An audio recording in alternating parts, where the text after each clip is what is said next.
Hola Emi, ¿cómo andás? Tanto tiempo. Bien, Irene. Bueno, hoy justo un día especial. Estamos acá un Viernes Santo comunicándonos con las personas para poder difundir estos temas ambientales que tanto nos preocupan a las dos. Bueno, mi nombre es Emilce Guglielmetti, estoy con la página de Facebook de Prácticas Ambientales Sostenibles.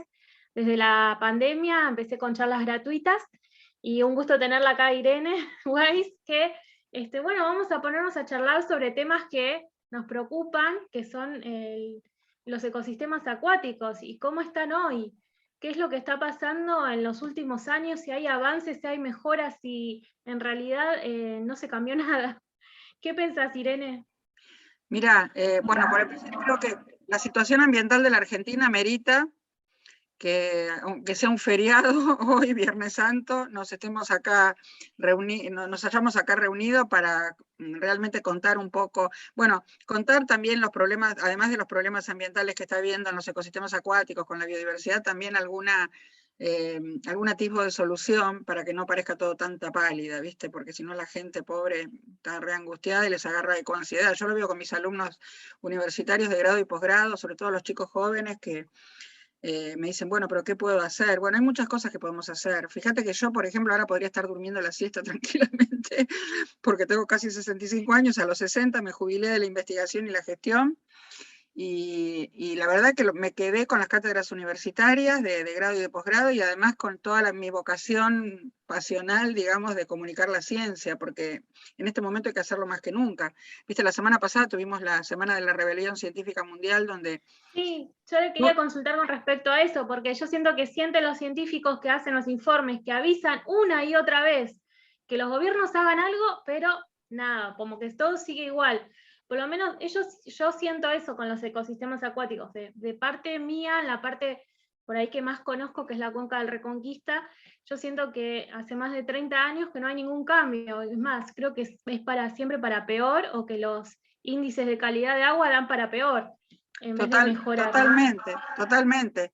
Lo que pasa es que, a ver, hay muchas cuestiones que tienen que ver con intereses, hay varias cosas. Por empezar, bueno, pero no me presenté, así que primero voy a contar me imagino que todos me conocen los que van a escuchar el video, pero bueno, yo soy bióloga por la Universidad de Buenos Aires y después me fui a estudiar ecología a Estados Unidos, porque acá cuando yo estudié en los 70 no era una opción tener un posgrado en ecología, y después me especialicé en evaluación de impactos ambientales. Entonces me amarga un montón con mi especialidad no poder hacer nada para ayudar, o sea, estoy comunicando, pero no puedo hacer nada para que me den bolilla más que escribir en los diarios. He hecho un montón de notas en los diarios estos días, vivos de Instagram, charlas de Zoom como esta.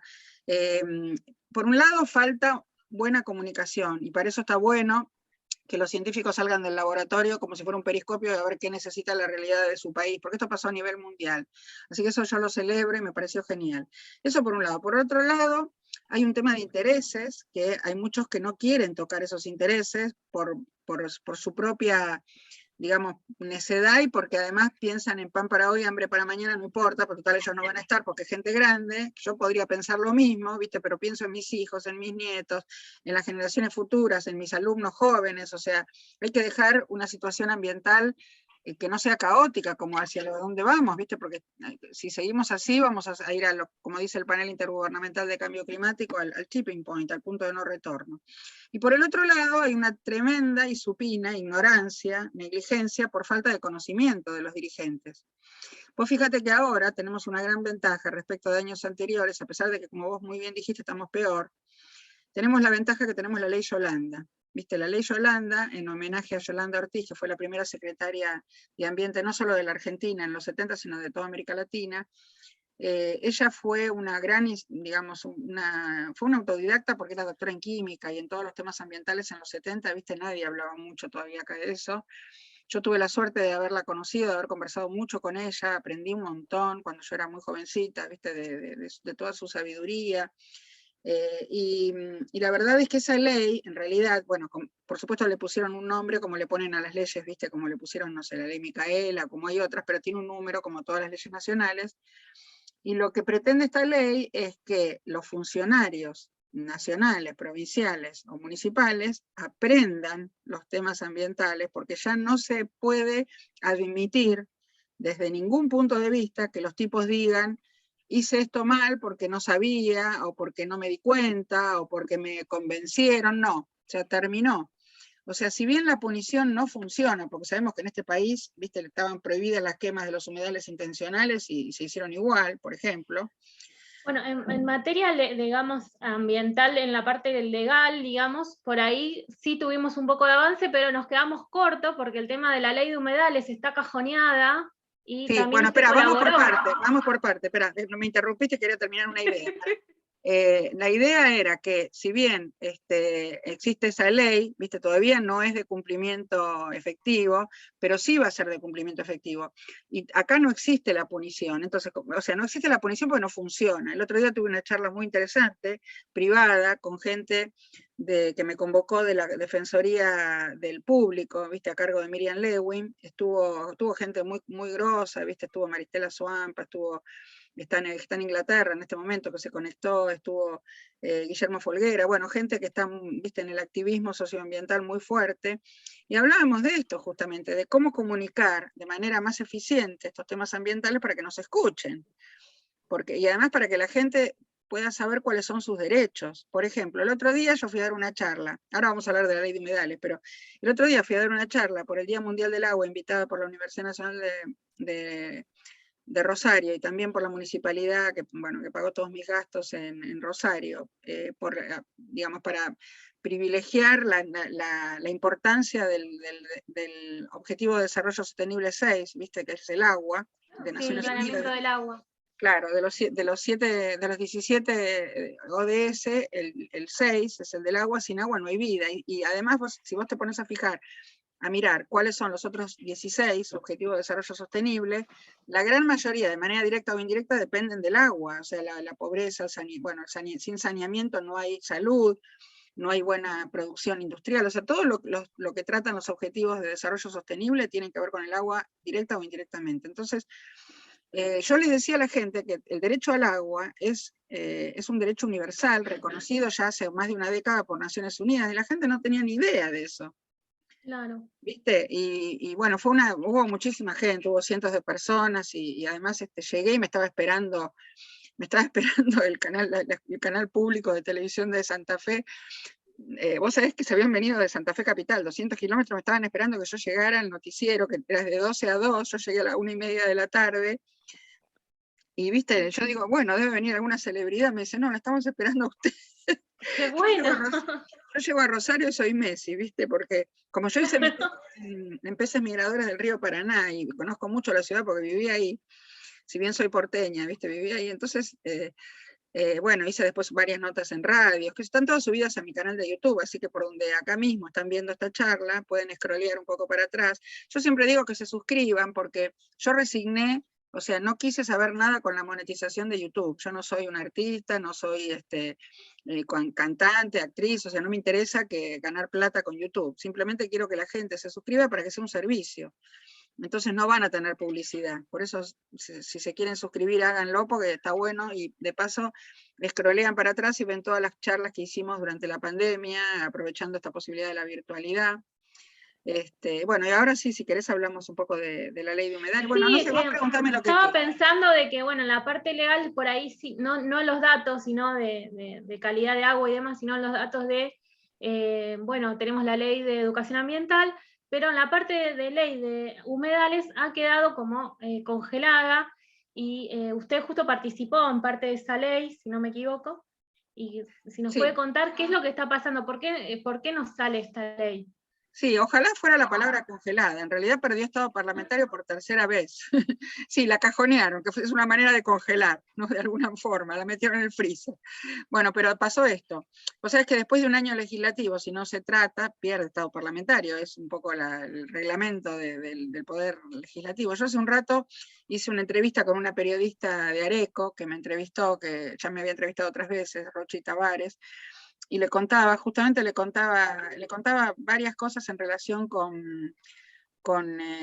esto, que bueno, más o menos te voy a hacer un resumen porque era medio larga la historia, pero bueno, ella quería, insistía porque era el tema de que tiene, para el que tiene que escribir en su medio gráfico, ¿no? En su portal. La ley en realidad perdió por tercera vez estado parlamentario. Yo en el 2013 y en el 2016, que fueron los años anteriores, no estuve tan involucrada, si bien por supuesto estaba al tanto, pero no me metí en la ley como para preparar parte del texto, porque en ese momento todavía no me había jubilado. Yo me jubilé de la gestión y de la investigación hace 4 años y medio. Y en ese estaba muy ocupada en ese momento, ya no hacía investigación, pero había dejado el CONICET porque yo me quería dedicarme a la gestión y era en ese momento gerente del laboratorio en la ciudad de Buenos Aires y tenía un trabajo de locos con las sugerencias, con todo el personal a cargo y qué sé yo, entonces, y además estaba pensando en dejar todo más o menos prolijo, preparar toda lo que es hoy, digamos, es uno de mis mayores orgullos, el Paseo Ambiental del Sur, en la zona de Soldati y Lugano, que fue un proyecto que gestamos entre varias personas ahí en el Centro de Información Ambiental de la Agencia de Protección Ambiental de la ciudad.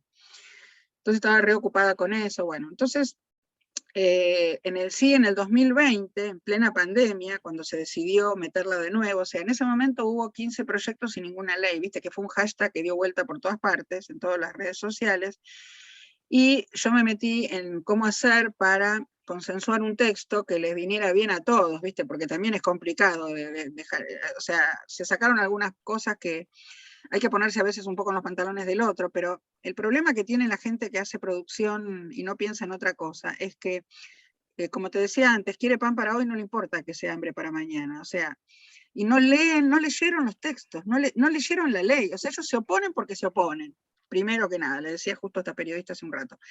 Se oponen porque ni les interesó leer el proyecto. Pero en realidad, si vos te pones a leer el proyecto consensuado, hasta te diría que lo favorecía, porque a largo plazo ellos iban a poder producir más y mejor, de manera más sustentable. La cosa fue que entró en noviembre, nosotros intentamos en noviembre meterlo, al final entró casi antes de Navidad del 2020, para que te sitúes un poco en la época, ¿no? O sea, teníamos, por supuesto, pandemia, pero todavía ya no estaba cerrado todo como cuando empezamos a trabajar con el texto de las leyes.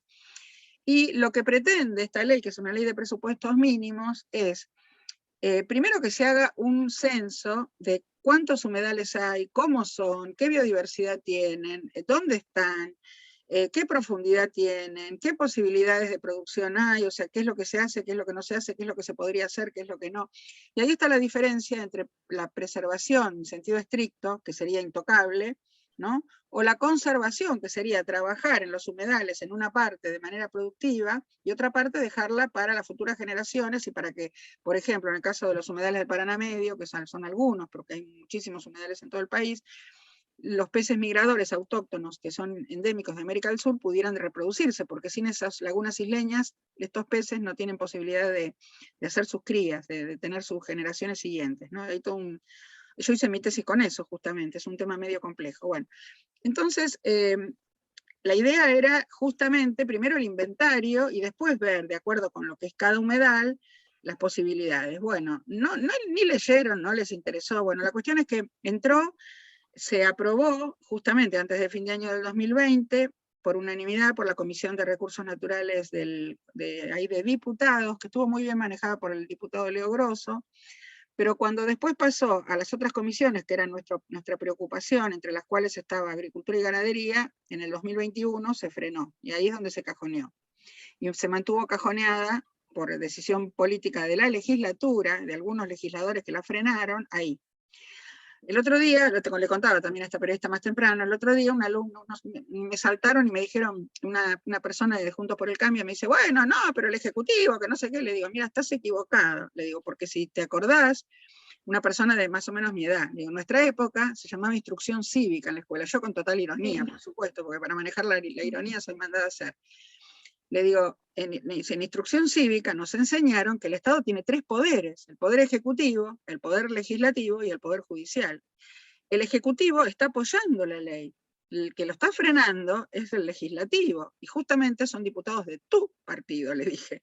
Acá es una cuestión de dejar de lado el apartidismo, no nos importa de qué partido político pertenece cada uno o qué intereses cree defender. Acá es un problema que la supervivencia de todos... Justamente preservar los humedales y también conservarlos también ayudaría a la parte económica, porque si nosotros explotamos de forma no sustentable el humedal, obviamente que a largo plazo también no vas a tener más y no vas a saber ni cómo producir, digamos, de alguna forma, Claro, ¿no? pero no lo entienden, ¿viste? Ellos prenden fuego, queman, blanquean, crían ganado en todo el humedal seco, que en realidad es un desastre lo que ocurrió con las quemas. Justamente, bueno, vos sabés bien, yo participé de un proyecto que me convocaron en Rosario, que ganó los premios Latinoamérica Verde, el segundo lugar en la terna de comunicación, entre miles, que bueno, tuvimos por suerte, fue muy reconocido, nos recibió en un Zoom, yo era la única de Buenos Aires, todo el resto era gente rosarina, nos recibió el intendente Pablo Hapkin, el doctor Pablo Hapkin por Zoom, para felicitarnos.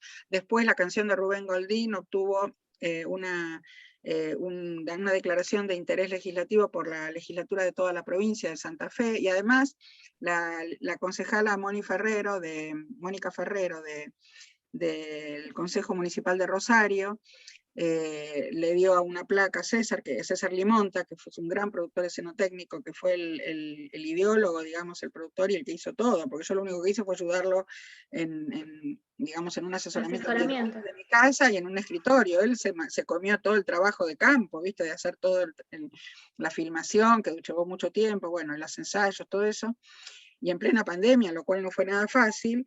Y bueno, la verdad es que ahí, bueno, fue muy lindo, fue muy emotivo, fue a fin del año pasado, en el 2021, justo cuando cerraba el segundo cuatrimestre de la facultad, y por eso yo quería ir a Rosario, lamentablemente no pude ir, recién fui en marzo de este año, cuando fue el 22, el Día Mundial del Agua por Naciones Unidas, porque en ese momento yo estaba cerrando justo el cuatrimestre, y estaba con los recuperatorios de los alumnos, ¿viste? Estaba con los tesistas, o sea, era toda una complicación para mí ir a Rosario, que si bien es cerca, son 300 kilómetros, uno podría ir y volver en el día, pero era medio una locura manejar hasta allá en esa época del año. Y bueno, entonces mandé un video y lo pasaron por Video Wall, en el mismo acto, y yo tengo la grabación, está subida al canal de YouTube, fue muy emotiva, estuvo Rubén Goldín también, estuvo Juana Piazza, que es una chica muy jovencita que cantó con Rubén la canción que Rubén creó, que se llama, Rubén es un ícono de la música rosarina, ¿no? Es un integrante de la trova rosarina, Rubén Goldín, hizo Hombre sin alma, un tema original, o se consiguieron imágenes de dron, ahí César se movió y Aeropro le donó todas las imágenes de dron, donde se ven muy bien las quemas. O sea, ¿por qué te insisto con esto? Porque la prohibición, el otro día hablábamos justamente con Miriam Lewin de la Defensoría del Público, las prohibiciones, todo lo que es punición, evidentemente por la idiosincrasia nuestra no funciona. Por la idiosincrasia argentina no funciona, como no funciona en Italia, como no funciona en España, ¿viste? En todos los países que nos dejaron la mayor parte de nuestros ancestros inmigrantes, de origen latino, ¿viste? Porque en los sajones la cuestión es distinta, pero acá no funciona la punición, entonces hay que apelar a otras herramientas para ver de qué manera se le puede entrar a la gente de otra forma. Y yo creo que una de las razones por la cual se viralizó tanto este video, antes y después de haber ganado el premio Latinoamérica Verde, que son los Oscars a la sustentabilidad, yo creo que es porque llega a lo más profundo del ser humano sin golpes bajos, ¿viste? Porque es extraordinario. Entonces yo insisto mucho con integrar el arte con la ciencia. Tal vez no es lo nuestro, Sí. ciencia, ¿viste? Pero vos fíjate, el día, por ejemplo, el 22 de marzo, inteligentemente, la Municipalidad de Rosario hizo una intervención en el Monumento a la Bandera, como tantas otras que se hicieron, ¿viste? Con la Copa, con esto o con otros temas. Por ejemplo, cuando Messi vino, o cuando ganó la Copa América, ¿viste? Se puso en mapping en el Monumento a la Bandera, como se pone en las fechas patrias la bandera, se puso la cara de Messi con un montón de cosas, que eso también hubo un sponsor que fue Adidas, bueno, todo eso lo hizo César Limonta, justamente desde la municipalidad, esta misma persona que hizo el videoclip. Entonces, también él intervino en la iniciativa de colocar peces de tela, de una seda medio así, como de un voile sedoso, con una boca abierta, o sea, peces, ¿no? Peces hechos artísticamente, con una boca abierta que tienen una boca de alambre, Yo iba a traer para mostrarte, pero porque me regaló uno cuando estuve justamente el Día Mundial del Agua, el arquitecto que los hizo, y yo lo colgué, lo tengo puesto en mi feed de Instagram, lo había puesto en el jardín esa misma semana, cuando yo volví a casa, lo colgué del jardín, porque tiene cada pez tiene, o sea, está colgado con una tanza y tiene un cascabel. Entonces, con el viento, todos los cascabeles juntos de todos los peces que estaban colgados en 2 filas, también eso lo tengo subido a mis redes sociales, que estaban moviéndose con el viento, ¿viste? Porque ahí al lado, en la barranca, al lado del río, tenés viento. Yo justamente el día que lo colgué en mi casa, hice ese videíto para compartir, no había nada de viento y no se movía, o sea que no se escuchó el cascabel, pero fue muy interesante porque los cascabeles llamaron la atención, la gente miraba para arriba en el monumento y decía, ¡uy, qué es eso que está colgado! ¡Uy! Parecen peces. Entonces ahí la gente empezó a preguntar por qué. Y mucha gente que no se dedica a la pesca artesanal o deportiva o comercial, que no tiene idea del problema gravísimo por el cual están atravesando los peces, empezó a preguntar. Y eso está buenísimo, porque la gente empezó a preguntar qué pasa con los peces. Y ahí se les puede explicar cómo la bajante histórica, después de 3 años consecutivos, que es Yo tremenda, justo le iba a preguntar sobre eso de la bajante. bueno, cómo lo fue afectando a los peces. Entonces vos, una cosa trae la otra, ¿viste? Eso es interesante porque convertís un tema de actualidad en poder hacer divulgación o comunicación de la ciencia de algo que en el sacado de contexto de una cuestión, digamos, lo que llaman los periodistas, ¿viste? Llaman periodismo caliente, un asesinato del día, ponele, ¿no? O, no sé, alguna cuestión policial. Y periodismo frío, lo que pueden pasar en un suplemento que no pasa de moda, que lo dejan, como dicen los periodistas, en parrilla y después lo publican cuando tienen espacio. Entonces, vos convertís algo que no es, algo, digamos que un tema como el de los peces y de las migraciones de los peces, es algo que podrías publicarlo en cualquier momento, lo traes a la realidad actual y lo convertís en periodismo caliente, ¿entendés? Entonces la comunicación de la ciencia tiene que tener ese tipo de estrategias y de inteligencia para poder, Claro, que no sea puertas adentro, sino que se abra un poco más a la gente, porque, por ejemplo, cuando yo guiaba en el Museo de Ciencias Naturales, a los chicos les contaba que ahí estaban más de 200 científicos trabajando, y la gente no lo conoce y no sabe, y por ahí visita el museo, pero no sabe que hay laboratorios, que hay un patrimonio increíble ahí adentro, que se descubren especies todos los años, y que hay muchísimo laburo detrás, que es CONICET en ese caso, ¿no? Pero hay laboratorios de científicos en toda la Argentina también, y por ahí ese trabajo no se conoce tanto, no se va a difundir como las noticias de los chimentos, digamos, ¿no?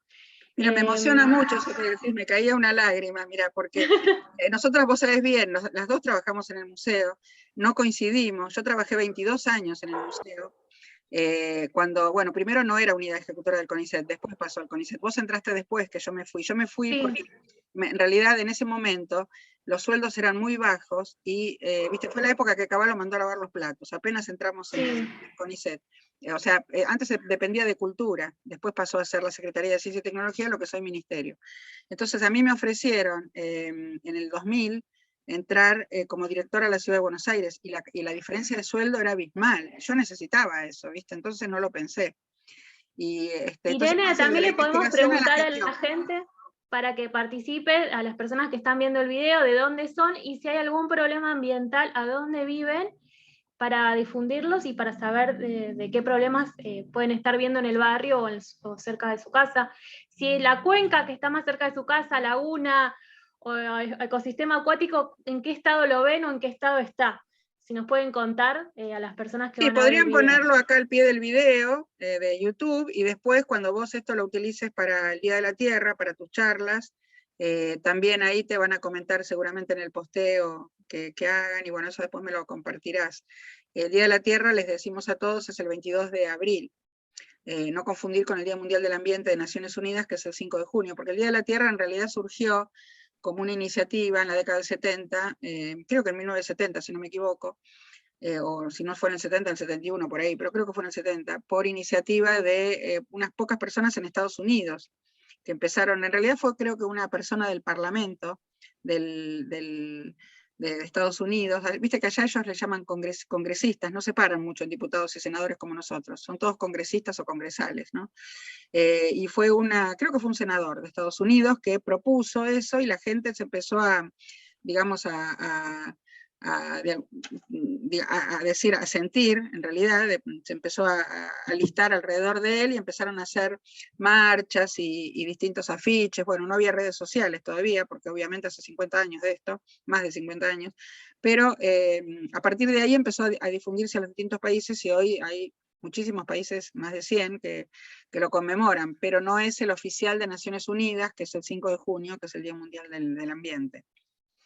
Y hablando de, otra vez volviendo a la ciencia, los científicos, ¿qué es lo que reclaman? ¿Que escuchen del tema del cambio climático o algo más también, además del cambio climático? Esto surgió en realidad en la prepandemia, en el año 2019, un grupo de científicos de Inglaterra, que eran integrantes del panel intergubernamental de cambio climático, y se dieron cuenta que esto no tenía mucha difusión, digamos, mejor dicho, la difusión era relativa, pero la verdad que salían los diarios y al otro día de lo que salía, me refiero a los informes del IPCC, ¿no? Del panel intergubernamental de cambio climático, y al otro día nadie volvía a hablar del tema, o sea, o por ahí se hablaba, pero no se accionaba, no se actuaba.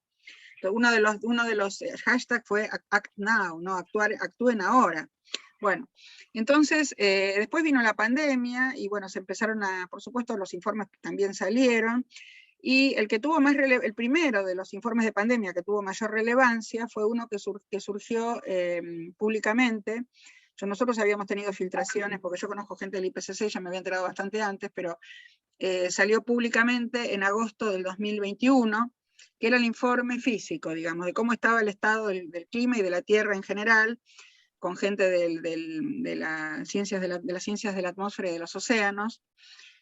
Nosotros acá tenemos gente que integra incluso el IPCC, muy valiosa, por ejemplo la doctora Carolina Vera, que fue vicedecana de mi facultad, la doctora Inés Camilioni, que en este momento es secretaria académica, ahora pronto cambian las autoridades, pero todavía ella está a cargo, bueno, y otras personas más, ¿no? Que son de Ciencias de la Atmósfera y los Océanos, de la facultad donde yo estudié la licenciatura, que es la Facultad de Ciencias Exactas y Naturales de la UBA, donde dicto posgrado.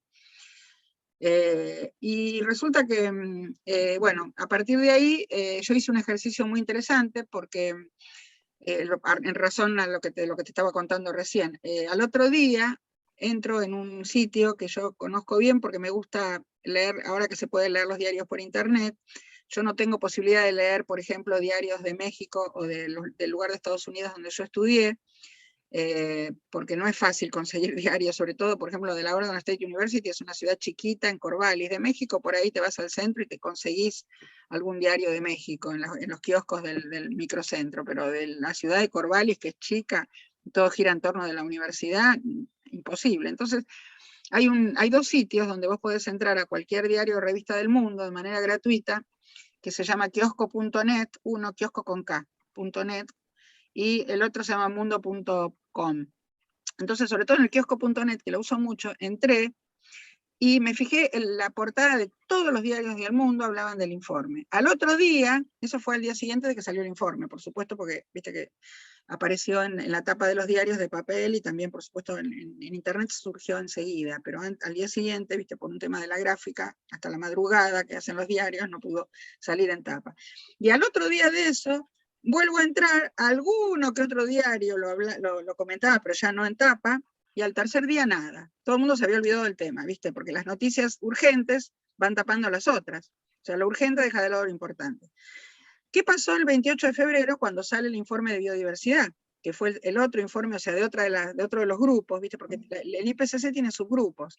Y a mí me interesaba saber que, yo ya sabía que iba a ser lapidario, porque también conozco gente que trabajó en ese tema. Pensar que una cosa importante es que el IPCC no, digamos, ellos no investigan. Lo que hacen los integrantes del IPCC de todo el mundo es analizar los papers de los científicos que ya están publicados y mandar preguntas, recibir comentarios, o sea, mandar el informe una vez que lo hicieron, recibir devoluciones. Todo eso ellos lo explican en informes de 3.000 y pico de páginas. El último tuvo casi 3.600 páginas. Que yo me tomé el trabajo de leer todo de pe a pa en inglés, porque la traducción en español y en todos los idiomas de Naciones Unidas es el resumen, pero vos no tenés el informe original con todo, que igual es muy técnico, digamos, no es para que todos lo puedan entender, por eso está el informe, un resumen, Claro, ellos le llaman informe ejecutivo, ¿no? Que es lo que le mandan a los medios. O fact sheet, que es la hoja de hechos, digamos, con también un resumen del resumen sería, ¿viste? Porque en los medios no tienen tiempo tampoco de leerse todo el resumen. Entonces, o no tienen tiempo, o no quieren, o bueno, no sé, están con 50 millones de cosas, ¿viste? Pero la verdad que este informe del 28 de febrero fue terrible. Y se sabía ya con antelación que el 4 de abril iba a salir este otro informe, este otro subgrupo, porque tenés subgrupo 1, 2 y 3, ¿no? Que son un poco correlativamente lo que te fui comentando. Entonces, el 4 ya habíamos pensado que con lo terrible que iba a ser, y realmente con las exigencias, yo subí a uno de mis videitos de Instagram, justamente esa semana del 4 al 9 de abril, que fue la rebelión científica mundial que vos mencionaste, subí el resumen de lo que dijo, en pocas palabras, es un videito muy cortito, del secretario general de Naciones Unidas, el portugués Guterres, ¿no? El doctor Guterres, Guterres, no Gutiérrez, porque es portugués, y está en inglés con el subtitulado en español. Y realmente él dijo que, o sea, palabras más, palabras menos, viste, medio como que alertó a la humanidad que es ahora o nunca, porque si no, tenemos muy poco tiempo, como dice el panel intergubernamental de cambio climático, para poder revertir esa ventana de oportunidad, ellos lo llaman así. Tenemos una ventana de oportunidad hasta el 2030, fíjate que estamos en el 2022, nos quedan 8 años, para no llegar a lo que se llama en inglés el tipping point, que es el punto de no retorno. Tipping point, que ellos pronuncian tipping point, ¿viste? Muy así, con pronunciación inglesa, pero se escribe con T y doble P, tipping point, punto de no retorno, bueno, punto de inflexión. Y a mí no me gustaría llegar a eso, aunque hay gente que te dice que ya estamos ahí. Por ejemplo, el año pasado, el Día Mundial del Ambiente, se presentó en pandemia por internet, un informe que hizo Sergio Federovisky, un colega mío, biólogo, que antes de ser funcionario, él ahora es viceministro de Ambiente, es la mano derecha de Cabandies, el director general, el director nacional de control ambiental, ¿no? Bueno, lo llaman viceministro porque es el director con mayor responsabilidad, y porque creo que no existe la figura de viceministro en ese ministerio, ¿no? Pero bueno, lo llaman así. Y Sergio,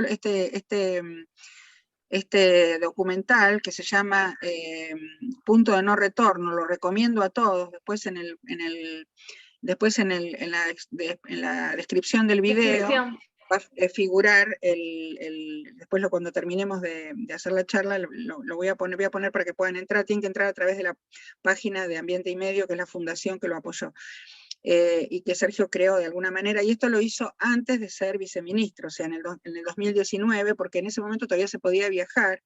Él fue a Estados Unidos, fue a la NASA, entrevistó gente allá, y también entrevistó gente de acá, y entrevistó argentinos, ahí aparecen Carolina Vera, Inés Camilión, y las personas que yo mencioné recién, y también aparece el doctor, por ejemplo, Bernardo Klicksberg, que es un economista, que tiene... Ay, me encanta Bernardo Klicksberg. ¿Cómo explica? Lo conozco personalmente, sí. Conozco a Lea, la hermana, o sea, es una persona muy mayor, muy comprometida con los temas de economía, digamos, que tiene que cambiar. O sea, él insiste mucho en que la economía tradicional, ya sin sostenibilidad, ya no se puede sostener, valga la redundancia.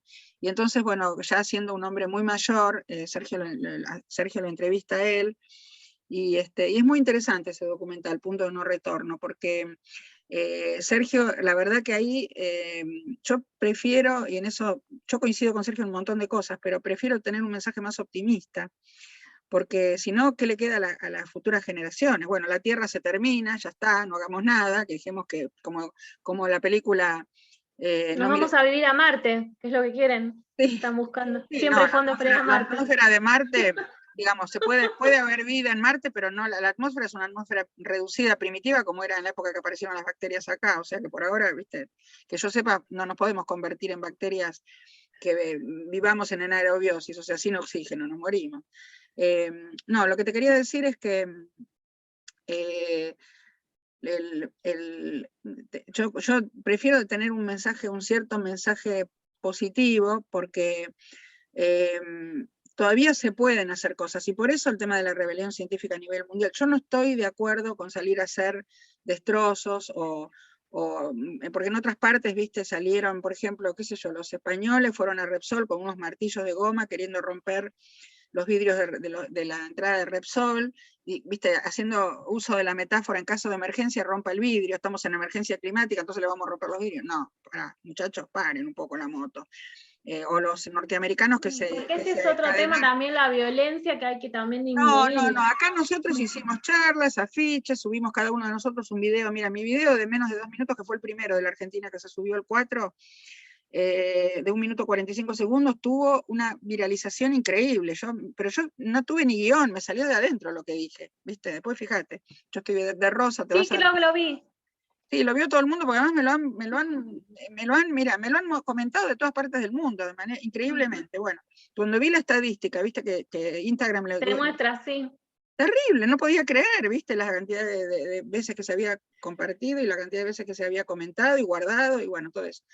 Entonces, tampoco la violencia, por ejemplo, los norteamericanos, varios científicos, lo único que teníamos en común todos es el delantal blanco del laboratorio, ¿viste? Pero encadenarse al Chase Manhattan Bank, ¿viste? O en Inglaterra, creo que fue en Inglaterra, no me acuerdo en qué lugar de Europa, creo que fue en Reino Unido, que pintaron el Congreso, está bien, una pintura biodegradable, lo que vos quieras, color rojo, como si fuera sangre, pero estás ensuciando un patrimonio edilicio, ¿viste? Que después hay que gastar fondos públicos para limpiarlo, es ridículo. Y también, por ejemplo, no me acuerdo dónde fue, en qué lugar de Europa, no sé si en Francia o en Bélgica o dónde, cortaron un puente, o en Holanda, no sé si fue en Amsterdam, no me acuerdo. Bueno, cortaron un puente, que eso en un punto tal vez sería lo de menos porque fue un ratito nada más, pero con unas, viste, con esas antorchas que salen un humo rosado, que no me acuerdo cómo se llama, que se usan, acá lo usan para cuando salen la gente de casarse, viste, como ya no se puede tirar más arroz a los recién casados, le tiran papelitos de colores o prenden esa antorcha que sale un humo rosado, que tiene un olor horrible y es tóxico.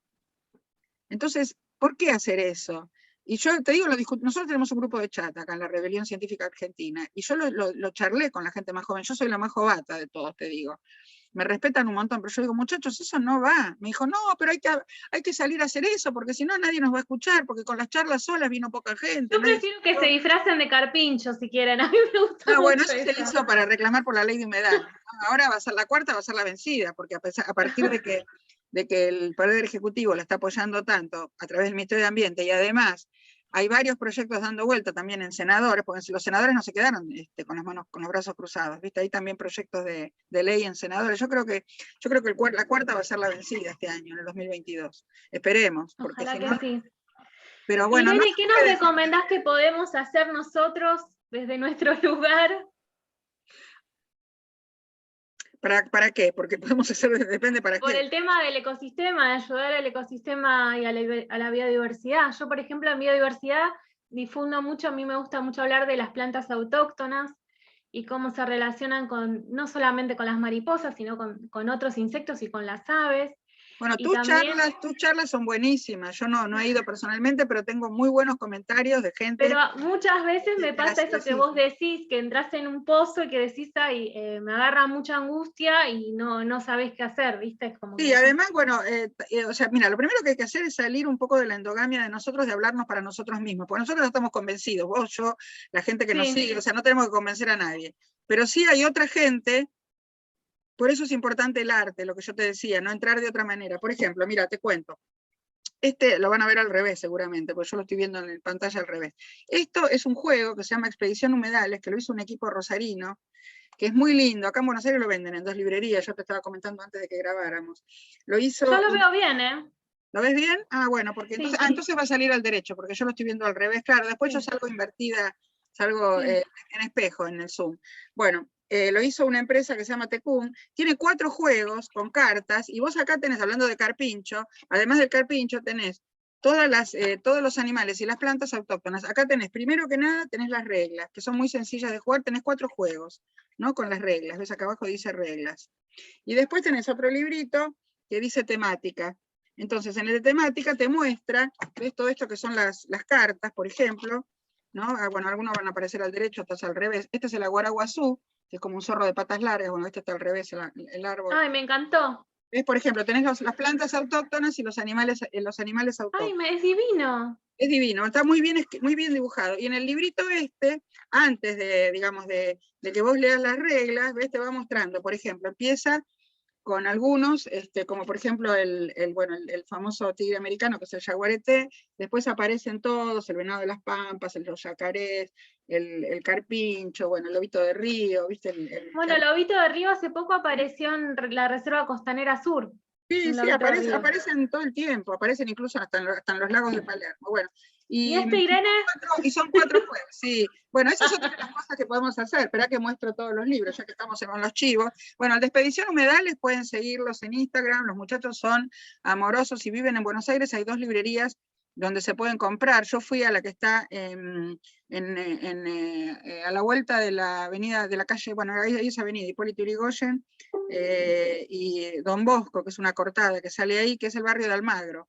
Es una librería bastante grande que hay ahí justo en una calle cortada, y después hay otra librería que me quedaba un poco más lejos, entonces no fui a la otra. Bueno, voy a empezar está medio mezclado los libros, pero bueno, por ejemplo, mira, este es un libro, Aventuras de Salvador y Esperanza Verde, que es la historia de 2 hermanos, que yo escribí, a pedido todos estos libros fueron a pedido, yo no fui a presentar un proyecto a ninguna editorial. Esto me lo pidió una editorial cuando el Instituto Eccleston, que es el que enseña a las maestras jardineras, de jardín de infantes y preescolar, a ser profesoras de enseñanza inicial, necesitaban trabajar el tema de agua con los chicos, entonces bueno, yo les explico de manera muy sencilla cómo se puede, digamos, los chicos chiquitos con iniciación a la lectoescritura, los temas ambientales. Después, es con signo de interrogación porque sabemos que los fósiles vivientes no existen. El grupo editorial Lumen hizo unos libros extraordinarios con papel e ilustración a todo color. Mirá por ejemplo lo que son las acuarelas originales, ¿viste? Es divino. Esta es una colección que se llama Un despertar a la ciencia para chicos del primer ciclo voy por orden, ¿no? De primaria. Y yo entre signos de interrogación, fósiles vivientes, porque obviamente no son fósiles vivientes, sino animales y plantas que no cambiaron mucho a lo largo de la evolución, que es el subtítulo. Por ejemplo, acá está el celacanto, ¿ves? El celacanto es un pez que hace no mucho se descubrió que existía, se lo creía extinto porque vive en las profundidades del mar. Y se lo sacó prácticamente por casualidad con una red de pesca. Tal historia es muy graciosa y muy increíble. Después yo hice, cuando mi hija Natalia, la del medio, estaba en preescolar, los padres querían hacer una obra ambiental para los chicos. Imagínate que esto fue hace casi 30 años, porque mi hija va a cumplir 35. Ecohistorias para contar y teatralizar. Entonces, estos son títeres, pero adentro tiene fotos de la obra que nosotros hicimos con las mamás, y los papás nos filmaron, ¿no? Y con las fotos que hicieron algunos papás, y el texto que yo ahí sí lo había ya guionado, después hice otras 3 obras, y eso me lo publicaron. Eso es también para el primer ciclo, le viene bien a Jardín de Infantes y primer ciclo de la primaria. Y para segundo ciclo de la primaria hice que se llama Maripaz en la Patagonia, que es una nena, que justo había nacido una de las gemelas de una amiga mía muy querida, que se llama María de la Paz, y María Soledad es la otra gemela, que ahora son grandes también, 30 y pico, y me gustó mucho cómo queda Maripaz, y bueno, me inventé una historia de una nena que el padre, no sé, trabaja por ejemplo en el Banco Nación, y lo mandaron a una sucursal en la Patagonia, y empieza a descubrir cómo se formaron los Andes, y todos los animales que viven ahí, que no cambiaron mucho a lo largo de la evolución, y cómo se integra ciencias sociales con naturales, porque esa era una de las cosas que estaba muy de moda cuando surgió, ¿te acordás? La ley de la educación general básica, que después volvió para atrás, pero es muy útil, ahora me lo están usando un montón en las escuelas. Después, para todos los docentes, por ejemplo, yo hice con otras 2 colegas temas ambientales de hoy que todo docente debe conocer, que este es un librito bastante gordo, que tiene un montón de actividades para hacer en el aula, que es muy piola. Ese libro es hermoso, porque tiene un montón de ideas, a vos te vendría bárbaro. Ese lo quiero. Ese te lo voy a pedir. Sí. Después, bueno, por ejemplo, que es parte del curso que yo dicté 80 y pico de veces de edición presencial, y ahora voy a dar la 7ª edición virtual en vacaciones de invierno. Se llama Educación Ambiental a través de técnicas didácticas participativas, los Juegos de San Lorenzo en enseñanza de la ecología, como una propuesta lúdica para fijar conceptos. El curso se llama Comunicación Ambiental a través de juegos, y se me conecta gente de todas partes del mundo, es increíble. Son 3 clases de 2 horas y media, en general lo hago los sábados a la mañana, más o menos a partir de las 11, porque como se me conecta, por ejemplo, gente de México y de Centroamérica, si no ellos tienen que madrugar un montón, porque están mucho más al oeste. Y el libro se los regalo con el curso. Después este que es el más literario de mis libros, se llama En algún tiempo, en algún lugar, es un libro que tiene historias, cuentos, y tiene una novela, o sea, una novela corta, que todos tienen contenidos ambientales. O sea, esto es ficción, es el único de ficción, por ahora, porque ahora estoy escribiendo otro, que justamente estoy escribiendo sobre o sea, con el telón de fondo del problema de las quemas y la bajante del Paraná, pero una historia de ficción, para que sea una novela. Va a tener como 500 páginas, ¿viste? Estoy en eso. Ya lo tengo casi todo escrito, lo estoy corrigiendo con mi profesor de taller literario. Y justamente con ellos hicimos este conjunto de cuentos que acaba de salir. ¿Ves que dice acá abajo? Taller 2021, bueno. Yo estoy al final, ves que dice Guay Irene, pero en realidad estamos por orden alfabético del apellido, y yo soy la última por la W, y yo lo que hice fue una narración. Acá hay un poco de todo, porque hay psicoanalistas, hay gente que viene hay una profesora de literatura, y yo lo que escribí fue una narración muy interesante, que eso es una historia absolutamente real, yo ahí no ficcioné nada. No sé si vos conocés de cómo se descubrió el mal de la vaca loca. Es algo increíble. No, no me acuerdo. Algo increíble, y tiene que ver justamente es un tema de salud que tiene que ver con lo ambiental. Resulta que hubo un investigador norteamericano que estaba convencido que él hizo una sigla, hace un tiempo se había acuñado esta palabra, prion, que es una sigla en inglés, que es una proteína, ahí te estoy contando ya el final de la historia, pero es una proteína que se autorreplica sin necesidad de material genético. Cuando el tipo presentó eso en su tesis, en sus proyectos de investigación en la universidad para conseguir subsidios, viste, de sponsors en Estados Unidos, que las universidades sin sponsoreo no funcionan, no solamente lo bocharon, lo echaron de la universidad, le dijeron que era un fraude, que no podía ser que una proteína se autorreplicara, que necesitaba material genético, ¿viste? Pensando en lo que nos enseñaron siempre de síntesis de proteínas, con el ARN mensajero, el ARN que se copia del ADN, ¿viste? De las bases. El funcionamiento de la célula. Claro, bueno, todo el mecanismo de la célula. Bueno, el tipo estaba convencido de que este prion era una proteína autorreplicable y que por alguna razón, de alguna modificación en la estructura terciaria y secundaria de la proteína, se autorreplicaba y no necesitaba de material genético, pero además que justamente por esa razón, como era una proteína propia, el sistema inmune no la identificaba como algo extraño y no la liquidaba como un virus, ¿entendés? Por eso no funcionaba una vacuna ni nada. Entonces, él siguió con la investigación, hubo varios mecenas que confiaron en él, hizo un laboratorio aparte, trabajó de manera secreta, y por el mismo tema, esto es algo del siglo XX bastante reciente, tiene unas pocas décadas, ¿no? El caso, el tipo de hecho vive, se llama Prusiner, el investigador, y por el mismo trabajo por el cual lo habían bochado y echado de la universidad, le dieron el premio Nobel.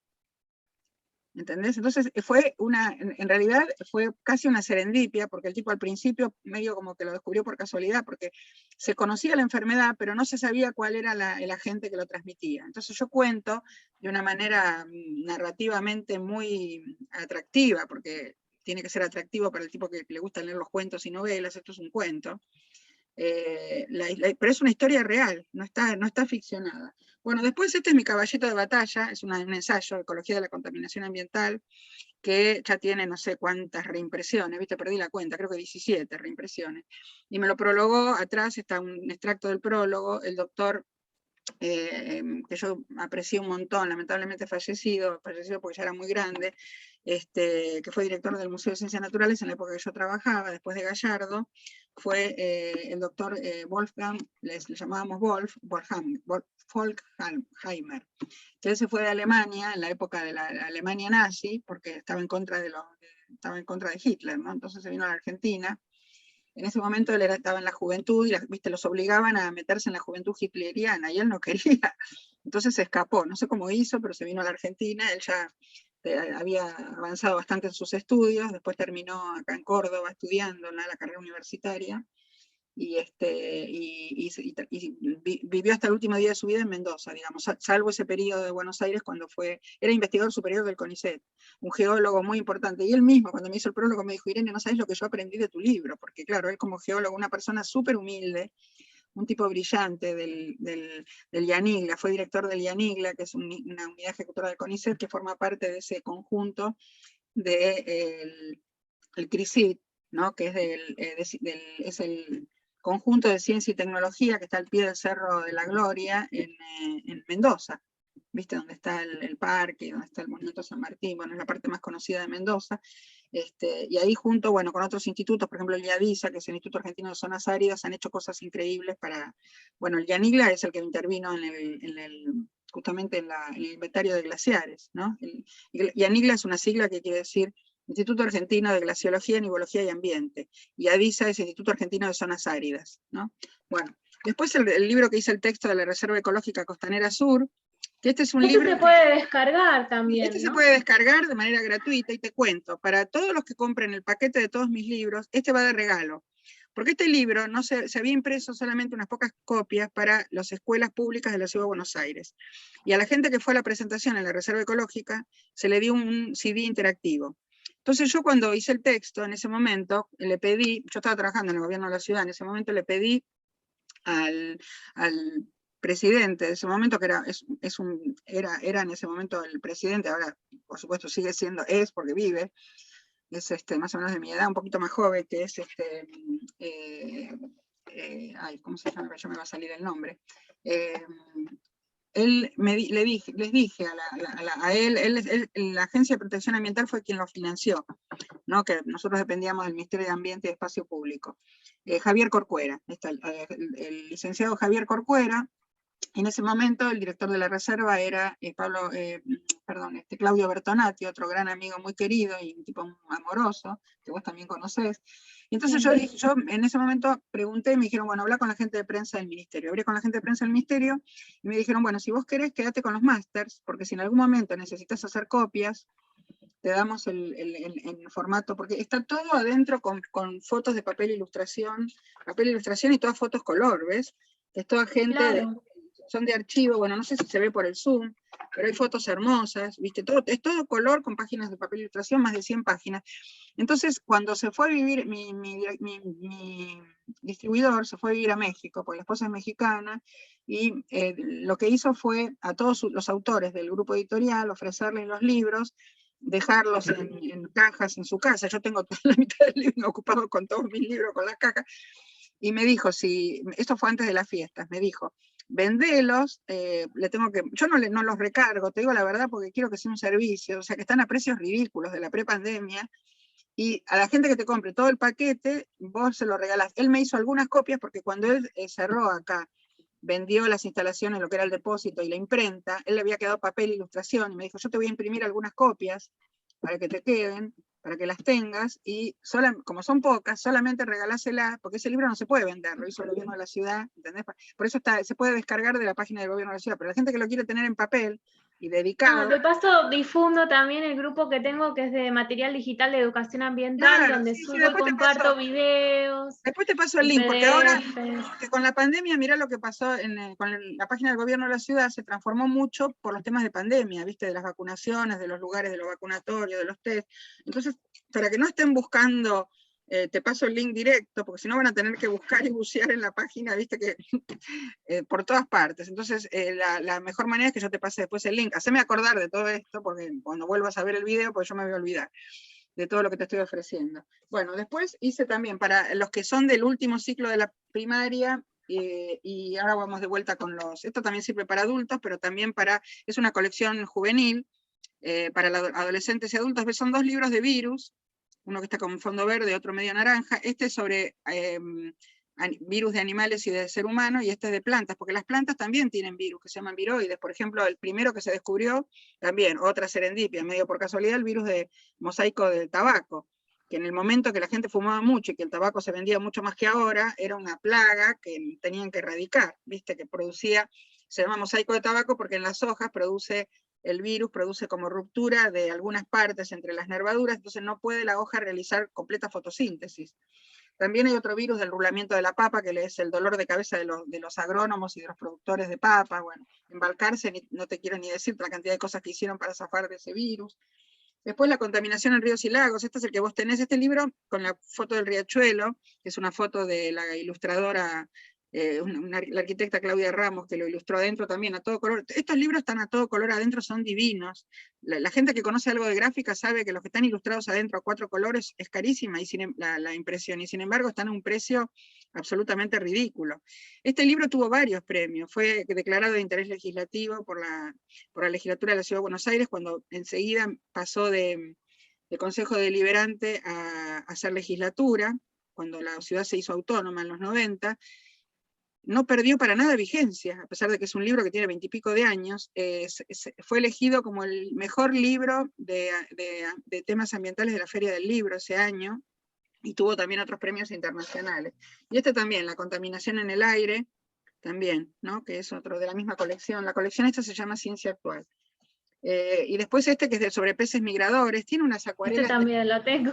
Este también lo tenés, tiene unas acuarelas divinas, a todo color, de los peces, justamente de los peces de los que estaba hablando, del río Paraná y otros. Por ejemplo, aparece también el esturión, que es el pez ícono del mundo, pero es propio del gran río, the Mighty Rivers of the World, como lo llaman en inglés, ¿no? Mighty es el superlativo de grande en inglés, como el Volga, ¿no?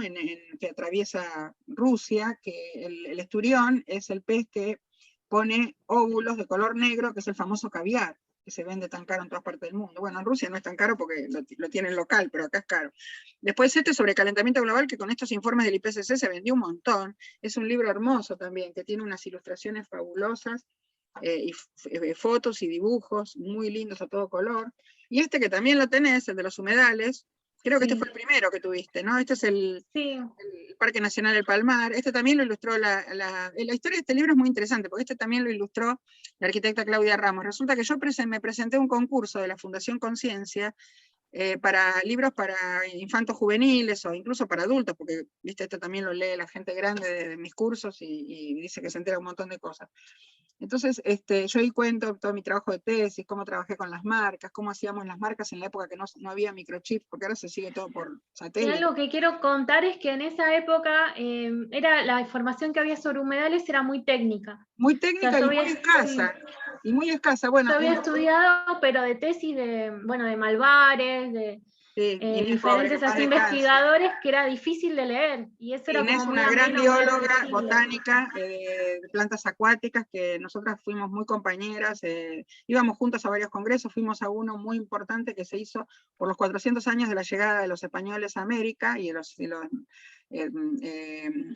hicieron en Estados Unidos, en una ciudad que se llama Colón, en Ohio, que hicieron ellos reconstruyeron un humedal artificial.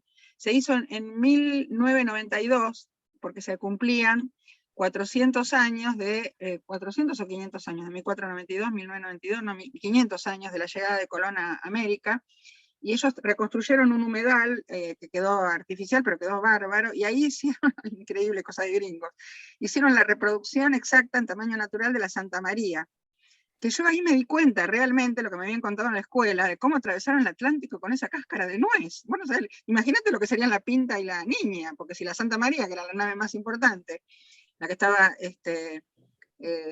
la que dirigía Colón, digamos, ¿no? La que estaba, la que llevaba a Colón, y las otras dos, que eran los hermanos Pinzón, eran más chicas, yo digo lo que serían las otras dos, porque era una cosa que vos subías y decías, ¿cómo entraron acá tantos tipos? ¿Y cómo no se hundió? Bueno, y fuimos con Inés a ese congreso, fuimos juntas, fuimos las dos representantes argentinas, ella por la parte botánica de los humedales y yo por la parte zoológica de los humedales, la parte más ecológica. Y después, pobre, ahí ella me había confesado que estaba cursando un cáncer, y desgraciadamente unos años después falleció. Pero Inés fue una gran investigadora, una gran profesora, la gente de la facultad la adoraba, porque enseñaba realmente con pasión. Es que el trabajo que hizo es increíble. Yo tenía el libro de tópicos de humedales sudamericanos, que también estaba ahí su trabajo, y también, o sea, porque yo me formé en las ONGs, ¿no? Yo vengo de la parte de activismo ambiental. Pero contá un poco, que vos hiciste una carrera primero que no terminaba como licenciatura, después hiciste la complementación. Contá un poco cómo fue. Claro, sí, no, en realidad yo lo contá porque le sirve a mucha gente que no sabe. En principio quería contar que yo estudié en principio en un colegio que estaba en Saavedra, que se llamaba Instituto Juan Mantovani. Una tecnicatura. Donde había educación ambiental desde jardín. O sea, tenían jardín primario y secundario con educación ambiental, y era una escuela asociada a la UNESCO. Lamentablemente por el 2001 se cerró, es más, el director se entró en depresión por toda la crisis, tuvo que perder la escuela, La Esperanza. Sí, y después de ahí, bueno, pasé por distintos lugares, la UNSAM, de la UNSAM pasé al terciario de gobierno de la ciudad, que es el Y ahí te número recibiste 22. con la tecnicatura. Ahí me recibí de título técnico y después hice el tramo de La directora fue licenciatura. compañera mía de facultad. Todo tiene que ver con todo. Elizabeth. Sí. Elizabeth Urda. Bueno, y bueno, ella es una genia. La verdad que el ambiente que yo viví en el IS 22 no lo viví en ningún lado. Hizo varios libros con Lina Fogelman, una profesora mía a quien yo admiro mucho, que debe tener cerca de 90 años, ¿viste? Sí, la verdad que una genia, Elizabeth, sí. Bueno, seguí contando. Y después, bueno, pasé a hacer la parte de licenciatura en la UMED, que era por un convenio que teníamos con el tercero, que también lo tiene con UNICEN, pero no había cupo, ya no había más lugar. Así que varias compañeras nos fuimos juntas a ese lugar. Ahí nos invitó Carolina Herrero, que por eso nosotros fuimos, que Claro, ella en ese momento era la directora de la licenciatura que vos hiciste, porque ahora no está más Carolina, hay otra persona. No. El otro día estuve en una charla virtual con los chicos, ¿sabés? De la carrera. Me invitó una de las coordinadoras, o mejor dicho, la coordinadora actual, es una arquitecta, Teresa Esmeraldi, que fue alumna mía de posgrado. Ella fue alumna mía de una maestría. Es una chica arquitecta un poco más joven que yo, y con la profesora de una de las materias, que no viene del palo nuestro, pero que integraban todo lo ambiental, porque la UMED tiene eso. Aclaremos que la UMED es la Universidad Metropolitana para el Estudio y el Trabajo, ¿no? Que es una universidad relativamente nueva que se hizo en la Ciudad de Buenos Aires, en la calle Sarmiento. Y lo que tiene diferente es que tenés 8 niveles, no sé si lo sacaron, pero de desarrollo emprendedor y de idioma. No sé cómo será eso, la verdad que no lo sé, pero ella me invitó sí, a una es algo como innovador. Fue en realidad una charla híbrida, porque fue cuando empezó la presencialidad, y yo ese día, porque tenía clase más tarde o más temprano, no me acuerdo, no llegaba, porque esto está en el 11, ¿no? En la calle de Sarmiento, no llegaba. Entonces le dije, mira, con mucho gusto te la doy, pero hagámosla virtual. Me dijo, bueno, vamos a hacerlo híbrido, porque también hay alumnos que todavía, por razones de o que están cursando COVID, o que están aislados por la familia, o lo que sea, ¿viste? Fue cuando empezó fue a fin del año pasado, cuando empezó la presencialidad. Entonces le hicimos híbrida. Pusieron la computadora, la proyectaron en una pantalla, estuvo buenísimo. Y yo salía a partir de la pantalla, los chicos me preguntaban cosas, muy, muy lindo, fue muy interesante. Y lo que tiene de bueno es que no tiene una cantidad de matrícula muy grande. Por un lado es malo porque estaría bueno que más gente estudie, pero por otro lado está bueno porque se dedican más a cada uno, y los chicos pudieron todos hacerme preguntas, ¿viste? Porque era un grupo... Además la universidad tiene un montón de convenios con sindicatos y demás, y creo que hay muchas... Porque lo creó el sindicato de edificios, el SUTER. Sí. Entonces todos los alumnos de los hijos de los porteros, digamos, por decirlo así, los encargados de los edificios, no sé si van gratuitos o si tienen una bonificación. Creo que sí. La verdad que les da posibilidad, y está bueno porque en general son primera generación de profesionales en la familia. Se llama licenciatura en gestión ambiental, ¿no? ¿La tuya? Sí, gestión ambiental, y no sé si sacaron la parte de desarrollo sustentable, pero era desarrollo sustentable. Claro. Y bueno, siempre me dediqué a la educación ambiental, trabajé en escuelas para vida silvestre, hacía talleres educativos, y después mi empleo actual tiene que ver con Cuenca. Estoy trabajando en fiscalización en la Cuenca Matanza Riachuelo, y me toca ver la parte industrial, pero bueno, voy a ver si puedo cambiar, si no de área o sector más para la naturaleza. Estamos viendo. No, pero están muy buenas las charlas que vos hacés, que estaría bueno que aunque sea, no, digo, yo sé que vos las hacés gratuitas porque lo hacés con pasión, pero estaría bueno que es tu trabajo, tu tiempo, que por ahí, aunque sea, no pongas un arancel, que pongas a voluntad, viste, como los guías turísticos de la Ciudad de Buenos Aires, que tienen un sueldo básico, mínimo. Tengo el carnet de guía temático, no estoy trabajando, pero si alguien me quiere convocar. No, pero lo podés hacer, porque yo te digo, aunque si no querés poner una tarifa, ponés a voluntad. Por ejemplo, qué sé yo, Ricardo Barbetti está jubilado del Museo de Ciencias Naturales, y Ricardo tiene ese jardín de plantas autóctonas, y cuando la gente va a su casa, en la zona norte del área metropolitana de Buenos Aires, bueno, él pone un arancel por grupos, ¿viste? Pero también hay gente que puede pagar menos y va igual, o si puede pagar más le dan una propina aparte. o sea, es tu trabajo. Yo, por ejemplo, bueno, en este momento, viste, gracias a Dios no necesito, me alcanza con lo que tengo, digamos, tampoco me sobra, pero por lo menos puedo llegar a fin de mes, cosa que me era bastante dificultoso tiempo atrás. Pero, pero porque los chicos vivían conmigo, viste, ahora ya son grandes, son independientes, inclusive si yo necesito me pueden ayudar, pero yo me puedo dar el gusto de dar todas estas charlas de manera gratuita porque tengo ganas, porque es mi pasión, porque me gusta, por muchas razones, ¿viste? Porque me llena el alma y poder dejar algo para las futuras generaciones cuando uno ya no esté, porque ¿cuántos años más puedo vivir? 30, ¿viste? Yo qué sé. Si hay algo de lo que tenemos toda la certeza absoluta que nos vamos a morir algún día, ¿viste? Porque nadie es eterno. Entonces, ojalá que pueda dejar esto para que se pueda revertir, volviendo al tema que nos convocó, toda la cuestión de Sí, biodiversidad. es un tema que por ahí acuáticos. la parte ambiental, nosotros que venimos mucho de, la verdad que no se valora mucho el profesional ambiental. Y muchas veces ofrecen voluntariados y cuando tendría que ser pago. Eso No, es que sí, no hay que aceptar, mira, no hay que aceptar los voluntariados, se terminó eso ya, porque en este momento, te digo, es una falta de respeto. Por empezar, a los ecólogos profesionales nos confunden con los ecologistas, nos llaman, o los licenciados en ambientales, como el caso tuyo, de gestión, nos llaman ecologistas bobos. Yo no voy a permitir eso. Y el otro día le frené el carro a un funcionario de alto rango, no voy a dar el nombre, pero le frené el carro, porque le dije, vos sos un ignorante, y todos los que te rodean son una manga de ignorantes. Vos sos un pibe joven, vas a vivir muchos años, tenés chicos chiquitos, pensá en tus hijos y en tus futuros nietos. Dejate de joder, así le hablé, ¿viste? Porque me daba, claro, o sea, te se meten abusan, en la digamos, bolsa de ambientalista bobo, se abusan, y lo mismo pasa el otro día charlando con se amigos abusan porque periodistas. uno quiere, si le gusta estar cerca de los animales, y hay pocos lugares donde uno puede estar trabajando cerca de animales.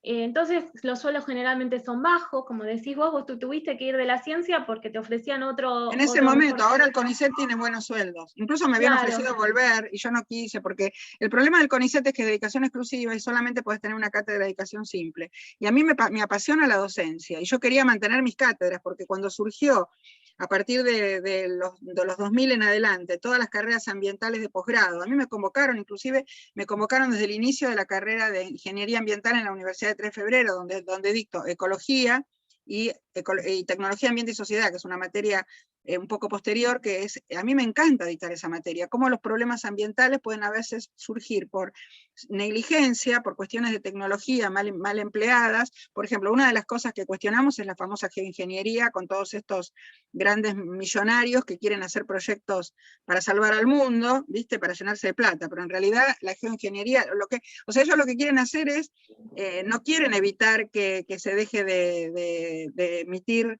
gases de efecto invernadero por los combustibles fósiles. Ellos quieren hacer su negocio, mientras tanto el petróleo y el gas se siguen usando, o el carbón. Por ejemplo, el Reino Unido sigue usando el carbón. Yo, la verdad, mira, tuve hasta hace pocos meses, hace muy poquito, hace un mes y pico, que volvió mi hijo de una beca que tuvo en el Imperial College, que es lo mejor en ciencia en el mundo. Él había hecho una maestría en MIT, también con una beca. Mi hijo mayor, que es geofísico, que tuvo un promedio brillante, fue el promedio histórico más alto de la facultad, viste, en la carrera de licenciatura en mi facultad. 9,90 y pico, no me acuerdo bien. ¿quién es? Promedio muy alto. No, porque yo tuve un promedio, o sea, no bajo, tuve un promedio bueno, pero 8 y pico, ¿viste? Tampoco fue, no fui la mejor. Pero bueno, me fue bien, pero tampoco era el súper. Pero mi hijo fue muy obsesivo, ¿viste? No daba final hasta que no estaba absolutamente seguro de todo, ¿viste? Bueno, después le surgió la beca esta en MIT, para estudiar, y también era una parte becada, una parte tenía que pagar, pero en Estados Unidos se paga 30 años, ¿viste? Entonces no es tan grave. Y aparte con un buen trabajo como el que él tiene, no tiene en ese sentido problema. Pero después le salió para ir a estudiar al Imperial College en Inglaterra, en Londres, y él me decía, un día me acuerdo de una de las charlas por Zoom, que cuando él todavía estaba allá, le digo, pero yo escuché que Reino Unido está usando muchísimo carbón, le digo, pero ¿por qué no se dejan de embromar y usan otra cosa? Me dice, mamá, es lo que tienen. Lo que pasa es que filtran, por ejemplo, los óxidos de azufre, que antes producían ácido sulfúrico, y esas lluvias ácidas. O sea, el carbón lo siguen usando, pero están en una transición medio forzada, ¿viste? Pero mientras tanto siguen usando el carbón, y las fachadas de los edificios se siguen ensuciando, sigue habiendo smog en Londres con la humedad que hay, ¿viste?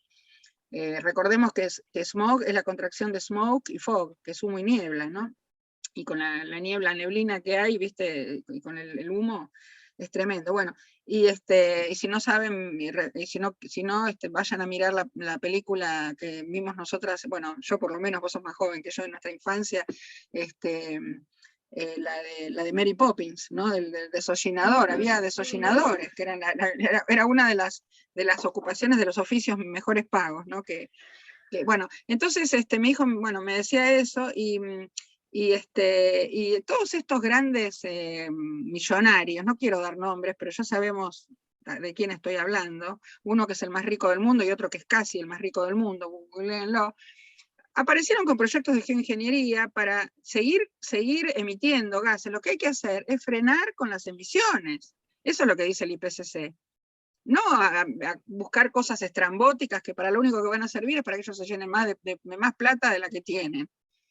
Entonces, porque hay como el grupo que piensa que nosotros nos vamos a salvar porque van a inventar algo que nos va a salvar, o sea, va a haber una máquina. Mira, hay que dejar, a ver, es muy sencillo, hay que dejar de emitir, o sea, el camino hacia las renovables es el único camino. Está bien que hay una transición que está siendo un poco lenta, pero hay que avanzar más rápido con las energías renovables yo siempre digo que es construir en función de lo que la naturaleza te permite. Por ejemplo, hay muchos proyectos ahora en los cuales invierten proyectos basados en la naturaleza.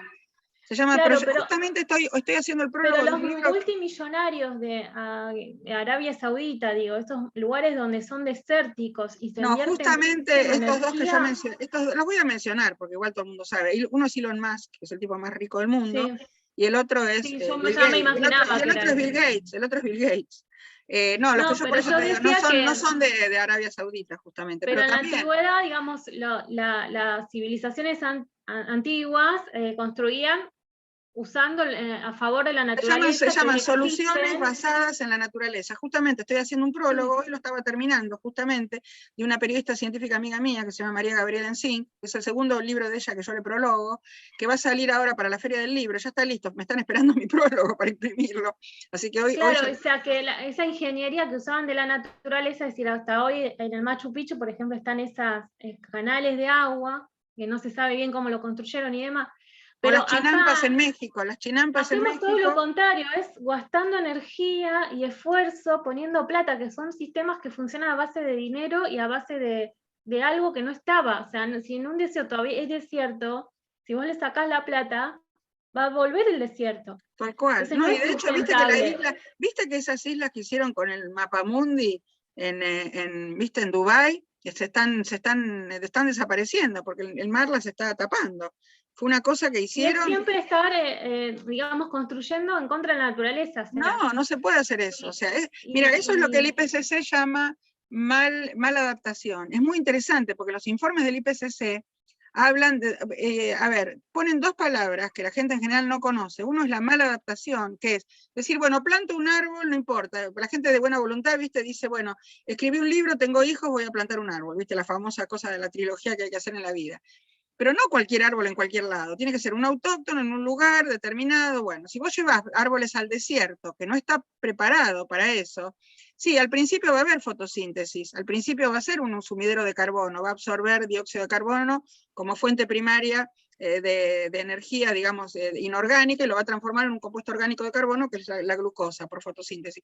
Pero a la larga, eso va a ser lo que llaman en el IPCC una mala adaptación. Y esa plantación de árboles en lugares donde no corresponde, que ni siquiera son autóctonos del lugar, ellos lo llaman aforestar, porque forestar sería en general, y aforestar le ponen el prefijo a, que quiere decir no o sin, viste, todo lo contrario, porque es hacerlo mal. ¿Entendés? Entonces, eso es muy interesante porque el IPCC habla de eso y llama la atención con eso. Y también mencionar de que incluye a todas las disciplinas este tema y que, por ejemplo, empezar a construir edificios, ya trayéndolo más cerca acá, sin el uso del aire acondicionado, porque ya estos edificios en los cuales estamos en la ciudad de Buenos Aires son para usar aire, ¿no?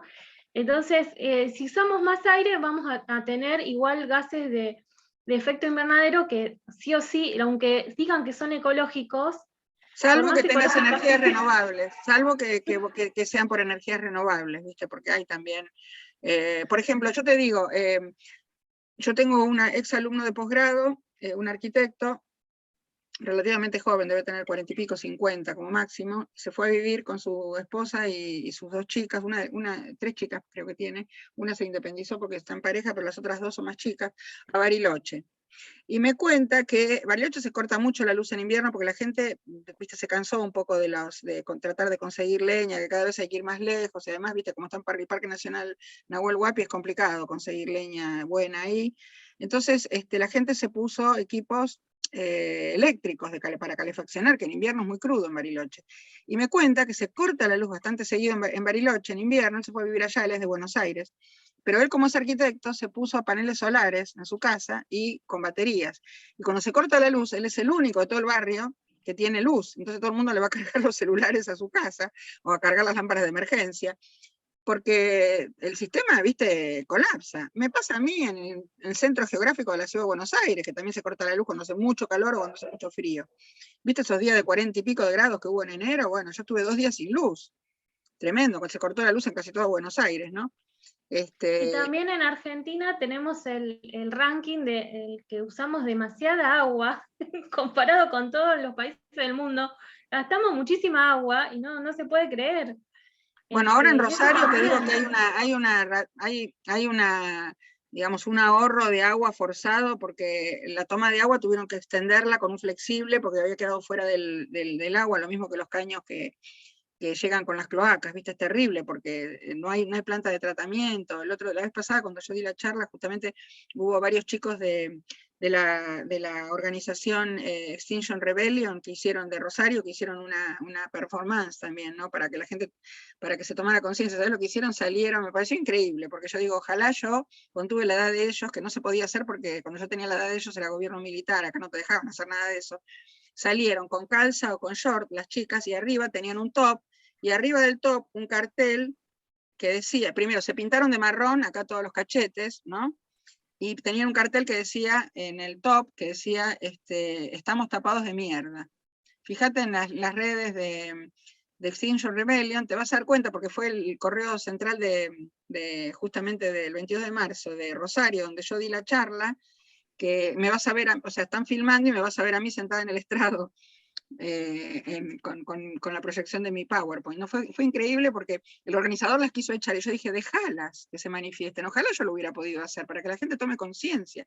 Lo que ellos pedían era planta de tratamiento, que en realidad tal vez no sea una cuestión que tiene que resolver las autoridades del municipio de Rosario, sino la provincia de Santa Fe o en última instancia la Argentina, porque hay muchos lugares que no tienen planta de tratamiento. Cuando el Paraná tenía mucha agua, la autodepuración o la estabilización, como decimos los ecólogos, autodepuración lo llaman los ingenieros sanitarios, se producía automáticamente, ¿viste? Porque cuando vos tenés un gran volumen de dilución con aguas relativamente rápidas, no es problema, ¿viste? El tema pasa si vos conocés bien por el río Reconquista, o por el arroyo Morón, o por el riachuelo, que vos tenés un arroyo pequeño, un río, que lo llaman río, pero en realidad es un arroyo. El exceso de nutrientes. Claro, en una zona de llanura, viste que bueno, eso no se puede autodepurar ni estabilizar. Pero en el Paraná, cuando había agua, no había problema. El problema es ahora, que no hay agua. Bueno, entonces, en Rosario se está mezquinando mucho el agua, y con razón, o sea, la gente piden a que la gente no lave por ejemplo, que la gente no baldee los balcones, o sea, cosas que se pueden evitar, ¿no? Que no bañe tanto a las mascotas, no que no se bañe uno, sino bañe tanto a las mascotas, que no lave el auto, ¿no? Que los porteros no laven las veredas, ese tipo de cosas, porque se derrochaba mucha agua y ahora, viste, el otro día me comentaban en una radio que me hicieron una nota, justamente ese día, una de las tantas notas que me hicieron por esa charla que yo di,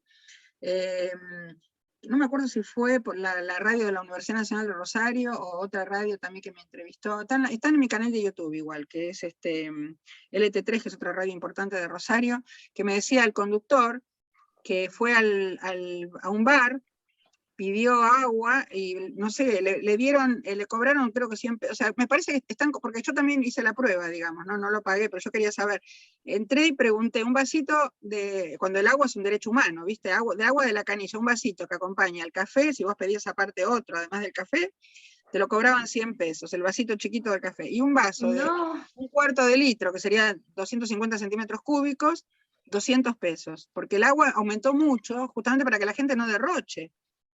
Porque hay 7 provincias en emergencia hídrica. Lo que pasa es que Buenos Aires es la parte más norte, la que linda con el Taco de la Bota de Santa Fe, porque acá estamos al lado del estuario del Plata, que no hay tanto problema, pero también están las aguas muy bajas, y lo comprobé personalmente el sábado pasado, fue la fiesta de casamiento de mi hijo más chico, y eligió un lugar, una cosa que organizaron los chicos, ¿viste? Eligió un lugar en Martínez, en la orilla, se casaron ahí, ¿viste? Fue un casamiento, una fiesta, en realidad, porque ya se habían casado por civil el jueves anterior. Justamente por eso tuve que hacer malabares, porque estaba con la rebelión de los científicos más el casamiento en el medio. Bueno, y vos sabés que el río estaba retirado un montón. Se notaba hasta dónde llegaba cuando había en situación normal la creciente.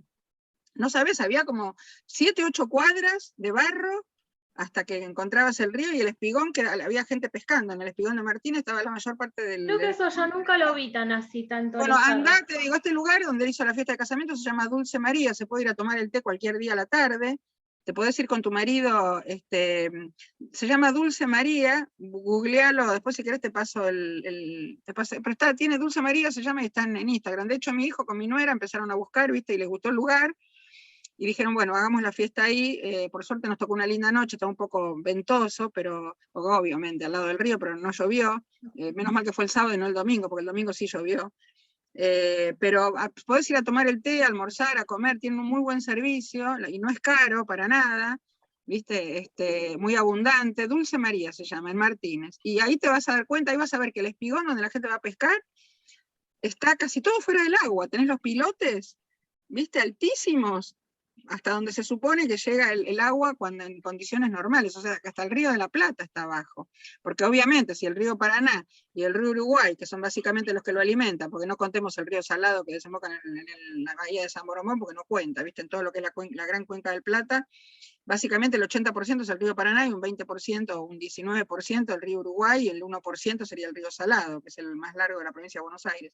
Pero además desemboca en la bahía de San Boromón, mucho más allá, ¿viste?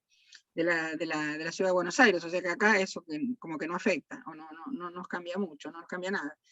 Y la verdad es que yo ahí me sorprendí, porque yo dije, bueno, tenemos el estuario del Plata, menos mal, que es bien ancho. Minga, ¿viste? Está bajísimo. Sí, además dicen que es bajito en realidad nuestro río de la Plata, que no es muy alto, y ahora van a hacer el colector de margen izquierda, que eso también va a haber problema, pues van a derivar todo eso digamos, por un solo caño, diferentes municipios en ese caño, que también lo dicen que es como una salvación para el riachuelo, pero a la vez va a ir directo al río de la Plata. Sí, y eso también va a generar, porque ya hay problemas con las bacterias en Berazategui y demás, de hace muchos años. tal cual. Escúchame, mira, ya llevamos casi 1 hora y media, 1 hora y 20. No, te digo porque la gente cuando los videos son muy largos después no los quiere ver. Lo que podemos hacer es, nos juntamos cuando vos quieras, nos volvemos a juntar en mi canal de YouTube, cuando vos quieras, del tema, de otros, cuando vos necesites difundir algo, contá conmigo. No, está bien, ya estamos. Y no, te digo para otras veces, y lo que yo tengo para decir es que nos sigan a Emi y a mí en las redes sociales. Yo soy Irene Weiss en todas, menos en Instagram, que soy Weiss Irene, porque ya al revés estaba ocupado, y que si les interesan mis libros, que me escriban en privado, más que nada por Instagram, porque por Weiss Irene, W-A-I-S, Irene en Instagram, porque es la única de las redes sociales que manejo yo personalmente, porque las otras tengo ayuda, con los mails también, que es una tesista mía que me oficia de secretaria, porque no puedo con todo, tengo demasiadas cosas. Y vos, Emi, también, que son... Sí, mi Instagram es @cursosambientales. Cursos ambientales, y que los hagan y que te vayan a tus visitas y que le paguen, porque Emi se merece que le paguen, aunque sea a la gorra. No, y que bueno, yo, digamos, capitalizo la experiencia, digamos, que lo que a mí me sirvió y me funcionó, lo comparto, y bueno, espero que les sirva a otras muy bien, personas. yo hago lo mismo. Escúchame, y bueno, yo voy a hacer pronto, más cerca de las vacaciones de invierno probablemente, de vuelta, porque acaba de terminar la 6ª edición virtual, el curso de comunicación ambiental a través de juegos. Todo el que quiera, no hay problema, me dice, yo lo incluyo. No, te decía con respecto a una cosa que me quedé por decirte, que te iba a decir antes, pero no sé, salimos con otro tema. Cuando yo, como por todo mi trabajo de comunicación de la ciencia, como yo dirijo un programa de divulgación en temas ambientales en la universidad, estoy en la Red Argentina de Periodismo Científico, que es una asociación civil. Sí. Estoy casi desde el inicio prácticamente, no fui socia fundadora, pero casi, me incorporé hace más de 10 años, unos meses después que surgió. Y hoy tiene muchísimos miembros, ¿viste? Somos 90 y pico, casi 100. Y bueno, charlando con la gente de la red en todas las reuniones mensuales, ellos con mucha razón dicen, nosotros somos periodistas profesionales, el que no es licenciado en comunicación es licenciado en periodismo, depende de la universidad, y además como es una red federal y tenemos en todas las provincias, ¿viste? En cada provincia las carreras son distintas. No trabajar gratis, no publicar, cuando te piden, o sea, a ver, digamos, si vos decís, bueno, vos perteneces a un medio, por ejemplo, a un diario determinado, o una revista, y te piden una ONG que no tiene un mango, a moderar una reunión, o que sea por Zoom, que no tengas que viajar, ¿viste? Que no tengas ningún gasto, bueno, está todo bien. Pero de pronto empresas o laboratorios, los que trabajan en comunicación de temas de salud, más que de los ambientales, contaban que los laboratorios son unos caraduras, porque tienen un montón de plata, y pretendían que la gente les haga laburo gratis. Y no, ellos dijeron, no, si ustedes quieren que nosotros le hagamos una nota de tal o cual cosa, paguen. Entonces, o sea, nos pusimos de acuerdo, y yo creo que con los temas ambientales tendríamos que hacer todos exactamente lo mismo. Es decir, señores, es nuestra profesión, nosotros nos formamos, trabajamos en esto. Entonces, no, además hay organizaciones que se dicen sin fines de lucro, pero sí lucran, pero exacto. no es verdad eso. Entonces, hay organizaciones que sí pueden pagar. Entonces eso, tener en cuenta de que es un trabajo y que Totalmente. Y valorar nuestro tiempo, el aprendizaje que tuvimos, Por que, supuesto. Así que vos con bueno, tus y que hoy no visitas, es fácil, que con hoy tus no es visitas fácil, guiadas, hacelas porque son muy importantes tus visitas sí, guiadas. yo hago interpretación ambiental y También. bueno, también hago, si alguien necesita o quiere saber, hago talleres de interpretación ambiental, hice en la pandemia, y bueno, trato de aportar desde lo que sé y Pero no desde los mi hagas experiencia. gratis. Que cada uno pague lo que puede. Si hay gente, yo por ejemplo hago el curso de comunicación ambiental a través de juegos y cobro muy poco porque va incluido el libro, pero además para pagar el abono de Zoom, que es caro, ¿viste? El abono de Zoom lo tenés que renovar y te cobran, además en dólares, el impuesto país. Entonces, de todas maneras yo lo tengo que dar igual. Si 10, 12 personas pagan, ya está, para mí es suficiente, me alcanza. Entonces, el resto, todos mis alumnos, por ejemplo, entran gratis. Vos lo hiciste gratis, yo te bequé. Hay un montón de gente, de alumnos y exalumnos, que lo hacen gratis, gente de ONG, todo. O sea, yo por ahí tengo 50 personas, de las cuales solamente 15 pagaron, y para mí es suficiente. Yo lo tengo que dar igual. Pero por lo menos me siento valorada en mi trabajo y no tengo que gastar yo de mi bolsillo, pagar el librito que es que lo tengo que pagar al distribuidor, no mucho porque es finito, pero tiene 100 páginas, pero yo lo tengo que pagar. Entonces, lo tengo que pagar al distribuidor, vos lo tenés, incluso a vos, vos lo ligaste, lo compré. una de las primeras ediciones virtuales, vos lo ligaste con la bolsita, una bolsita para Verde. reutilizar, que yo hice, sí, de tela. Bueno, ahora ya no me quedan más bolsitas, pero sí, o sea, y con que, viste, o sea, me siento valorada y además puedo pagar el Zoom, por lo menos, pero no cobro honorarios extra, o sea, pago el Zoom con eso y el resto de la gente entra toda gratis, porque me interesa que se divulguen estos temas, que se conozcan como estamos haciendo esta charla nosotras para todo público. También Irene realizó una parte que fue el cine debate ambiental, Sí. bastante tiempo, que estuvo Sí, buenísimo. y eso estuvo muy bueno porque yo les mandaba los documentales una semana antes también para pagar el abono de Zoom, esto fue antes de los cursos, cobraba 1.000 pesos nada más por mes, tenía unos pocos abonados, el que podía pagar pagaba, el que no podía pagar, bueno, entraba sin pagar, y yo les mandaba la película una semana antes, la veían, y después, el día que lo debatíamos, que eran los jueves, lo que pasa es que ya no tengo más, el problema es que la gente, cuando tiene tiempo en horario vespertino, es cuando yo trabajo en clases de grado y posgrado en la universidad, porque la gente trabaja, entonces cursa de noche. Ya no tengo los jueves libres como tenía antes cuando vos lo hiciste, lamentablemente, pero en algún momento, cuando pueda, lo voy a retomar, porque lo que hacíamos era debatir sobre un tema y yo al final estuvo buenísimo porque invitaba gente que estuviera involucrada con el documental, o el protagonista, o el director, o la persona que lo distribuyó, o alguien que sabe el tema, por ejemplo, cuando vino Enrique Viale vino a hablar del tema de las mineras, o esta integrante del panel intergubernamental de cambio climático, la sueca, ¿cómo se llama? Me olvidé el nombre, que cuando hablamos del tema del cambio climático, que yo hablé con Carolina Vera y le dije, mira, ella en ese momento era jefa de gabinete de Salvarezza en el ministerio, le digo, yo sé que estás preocupada, pero decime quién puede venir. Me dice, mira, yo tengo una alumna sueca, casada con un español, habla bastante bien español, con un poco de acento, y de última, si alguna palabra no le sale, que me diga en inglés y yo le traduzco, no hay problema, pero la agarró la pandemia acá, hizo la tesis con Carolina, que Carolina se la dirigió, y entonces como los agarró la pandemia acá y se quedaron parados con el español y ella en la Argentina. Entonces, bueno, igual nos transmitíamos por Zoom. No sé si vos estuviste en esa charla. Sí, estuve. Creo, Sorensen, creo que se llamaba, no me acuerdo el nombre de la pila. Creo que sí. Pero es una de las 30 que hizo el informe ejecutivo, o sea, una persona importante dentro del IPCC, y con una humildad increíble, una chica joven, amorosa, doctora en ciencias. Dijo que le gustaba mucho acá. Sí, le gustaba la Argentina. No sé si no se habrá quedado definitivamente, no lo sé, porque por otro lado, bueno, creo que ellos vivían en España por el trabajo del marido, pero en ese momento él estaba trabajando online por la pandemia. Ahora no sé qué habrá pasado, y tenía una criatura chiquita.